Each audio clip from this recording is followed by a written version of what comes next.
Բարի լույս, մեր հաղորդումը շարունակվում է եւ ինչպես հաղորդման սկզբում ասեցինք, այսօր թանգարանային գիշերն է, որին շատերը երկար են սպասել եւ այս առիթով մենք ունենք հյուր Հայաստանի ազգային պատկերասրահի տնօրենի գիտական գծով տեղակալ Սամվել Հովհաննիսյան։ Բարի լույս։ Բարի լույս, պարոն Հովհաննիսյան, բարի գալուստ մեր տաղավար։ Հայաստանի ազգային պատկերասրահից պետք է ներկայացուցիչ կանչենք, որովհետև բոլոր զբոսաշրջիկները, երբ գալիս են Երևան, Հանրապետության հրապարակ, առաջինը եւ հետո անպայման ազգային պատկերասրահ, շատ բուռն շրջան էր անցնող ամիսը գիտեմ, որ ձեզ համար, բայց մինչ կանդրադառնանք, թե ինչ ցուցադրություններ եղան, մշտական, ժամանակավոր, ինչ հյուրեր ընդունեցիք, նախ այսօր թանգարանային գիշերն է եւ պատմեք, թե ինչ եք առաջարկելու այցելուներին, ինչ է սպասվում։ Նախ շնորհակալ եմ հրավերի համար։ Թանգարանային գիշերը արդեն ավանդույթ դարձած, կարելի ասել, տոն է եւ ամբողջ մեր հանրության համար եւ առավելևս թանգարանի աշխատակիցների համար։ Պիտի ասեմ, որ մենք նույնպես, ինչպես հանրությունը, բավական սպասողական ենք վերաբերում այս միջոցառմանը, ինչի որտեղ մեզ համար հետաքրքիր է, մենք էլ ամեն տարի նոր ինչ-որ ծրագրեր ենք փորձում նախապատրաստել ներկայացնել, որպեսզի այցելուն զուտ չգա ուղղակի ցուցադրություն դիտելու, այլ նաև այլ ինչ-որ հետաքրքիր միջոցառմամբ այդ օրը հարստանա։ Այս տարի մենք փոքրիկ համերգային այսպես կատարում ենք ունենալու ժամը 21:00-ին եւ լինելու է, կարելի ասել, հետաքրքիր միքս երաժշտական վիզուալ կատարում, իսկ մեր այցելուների համար կլինի բավական հետաքրքիր բացահայտում եւ այստեղ արվեստի տարբեր տեսակների ոնց որ միաձուլում ենք ներկայացնելու, ինչը սիրով հրավիրում եմ ովքեր որ ներկա կլինեն, թող մոտենան, դիտեն, ասեմ, որ լինելու է մեր Հայհին եւ Միջնադարյան արվեստի ցուցասրահներում ժողովուրդը ավելի շատ ճանաչում է այդ սրահները որպես որմնանկարների սրահ, որ մեր ամենամեծ սրահներն են։ Ամենաբարձր սրահն է, որտեղ ձայնը ավելի գեղեցիկ կամ ճիշտ ասեք, մոտավորապես ինչ համերգ է լինելու, թեկուզ կարճ, բայց ովքեր են երգելու կամ նվագելու են, միայն երաժիշտներ են լինելու։ Չայկովսկու երիտասարդական նվագախմբի մենակատարն է Էդվարդ Դայանը եւ պետական դրամատիկական թատրոնի դերասանուհի Լիդիա Գրիգորյանը։ Այսինքն բավական հետաքրքիր դերասանուհի եւ նկարչուհի։ Այստեղ այդպես հետաքրքիր միքս ենք անելու, փակագծը շատ չբացենք, թող անակնկալ լինի մեր այցելուների համար։ Պարոն Հովհաննիսյան, կարող ենք նաև հիմա ամփոփել վերջին 1 ամիսը, ինչպես արդեն նշեցինք, որ շատ հագեցած էր։ Մի փոքր կասեք, ինչով եք զբաղված, բոլորը գիտեն, որ զբաղված եք շատ, մանրամասնիկ այդ մասին, նաև վերջին ցուցադրություններից խոսենք։ Սիրո։ Մեր ամենակարևոր միջոցառումը վերջին ամսվա ընթացքում եղավ Աշիլ Գորկու նոր ձեռքբերումը, ինչը կառավարության աջակցությամբ ձեռքբերվեց միջազգային հաջորդից, Սոթբիս հաջորդից եւ բնականաբար մենք անհապեր սպասում ենք, երբ աշխատանքը պիտի ժամանի Հայաստան, որպեսզի կարողանանք դա ներկայացնել մեր հանրությանը։ Այս պահին մենք ունենք ցուցադրություն, որն ի դեպ բաց է եւ մեր այցելուները կարող են տեսնել այսօր, թե այդ նմուշը եւ թե դրա հետ կապված ամբողջ ցուցադրությունը։ Ու դրան գումարած իհարկե մեզ մոտ բավական բուռն աշխատանքային գործընթաց է, որտեղ բազմաթիվ պլաններ ունենք, ծրագրեր ունենք եւ ամսի 15-ին մեզ մոտ բացվեց Աննա Պողիկյանի ցուցահանդեսը, այսինքն ընդհանուր ճիշտ վերնագիրը ձևակերպեմ, հյուսելու մշակույթ Աննա Պողիկյան, բավական մեծ ճանաչում ունեցող արտերկրում սփյուռքի մեր ներկայացուցիչներից է ժամանակակից գործող հեղինակ, որը պիտի ասեմ, որ Հայաստանում առաջին անգամ է ներկայանում եւ ներկայանում է բավական հետաքրքիր ձևով, լայն մասշտաբով, հիմնականում ներկայացվելու են ավելի ճիշտ ներկայացված են նրա էսքիզների վրա արված գորգերը եւ հենց այդտեղից էլ վերնագիր հյուսելու մշակույթ։ Այսինքն ոնց որ ավանդական գորգարվեստ եւ ժամանակակից արվեստ հետաքրքիր էլի համադրություն։ Երևի մեր այցելուներն արդեն հասցրել են նկատել, որ Հայաստանի ազգային պատկերասրահը դասական թանգարան լինելով հանդերձ փորձում է ժամանակին զուգընթաց քայլել եւ բնականաբար ժամանակակից տենդենսները բերել թանգարան, ու դրա հետ կապված պիտի ասեմ, որ մենք անդադ փորձում ենք մուլտիմեդիա, VR, MR հետաքրքիր լուծումներ բերել թանգարան, ինչը ասեմ, որ բավական հետաքրքիր եւ լավ արձագանք է գտնում հանրության մեջ։ Պարոն Հովհաննիսյան, Արշիլ Գորկու անվերնագիր, եթե չեմ սխալվում, նկարը նվիրաբերվեց ազգային պատկերասրահին, բայց ժամանակավոր ցուցադրությամբ ներկայացվեց։ Կարող եք բացատրել ինչու։ Այսինքն մշտական այնտեղ ցուցադրված չի լինելու եւ այցելուները սպասելու են, թե երբ պետք է կրկին ցուցադրվի։ Այդ մեխանիզմը ինչպես է աշխատում։ Տեսեք, ամբողջ խնդիրը նրանում է, որ Արշիլ Գորկու այդ աշխատանքը, որը մենք վերջերս ունեցանք որպես ձեռքբերում, նույնպես գրաֆիկական աշխատանք է, այսինքն թղթի վրա արված աշխատանք, իսկ թուղթը ինքը ընդհանրապես գրաֆիկական աշխատանքը ունի որոշակի պահպանման հատուկ ռեժիմ, այսինքն 6 ամսից ավել ցուցադրությունը չի թույլատրվում, հիմնականում 6 ամիս ցուցադրվելուց հետո դա պիտի մի առժամանակ մնա մութ տեղ, պահոցներում, որպեսզի հանգստանա, այսինքն արվեստի գործի պահպանման խնդիրն է այստեղ առաջնայինը, հետո դրանից հետո արդեն էլի որոշ ժամանակ կարող է ներկայացվել։ Այսինքն այնպես չի, որ Գորկին ժողովուրդը չի տեսնելու, բնական է, դա ժամանակ առ ժամանակ կներկայացվի։ Իդեպ մենք ունենք Արշիլ Գորկու եւս մեկ աշխատանք, որը անցյալ տարի մենք ներկայացրեցինք Թանգանի երկարատև վերանորոգումից հետո վերաբացման օրը, Կժովկինը,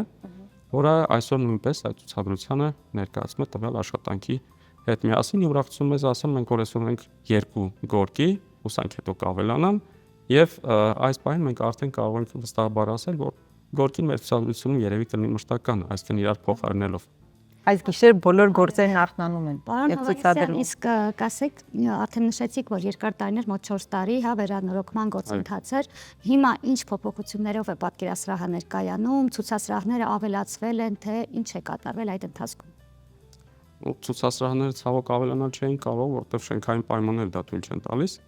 Մենք ունենք ֆիքսված ցուցասրահների քանակ, բնականաբար մեր խնդիրը հիմնական եղել է հետևյալը, մշտական ցուցադրությունը նորովի ներկայացնել, այսինքն ինչ որ արդեն 2003 թվականից ներկայացում են մոտ 17 տարի,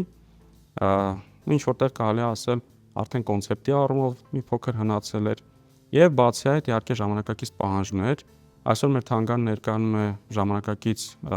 ձևավորմամբ, այսինքն դիզայներական լուծմամբ, սրահների հետ կապված մենք ունենք նոր լուսավորում,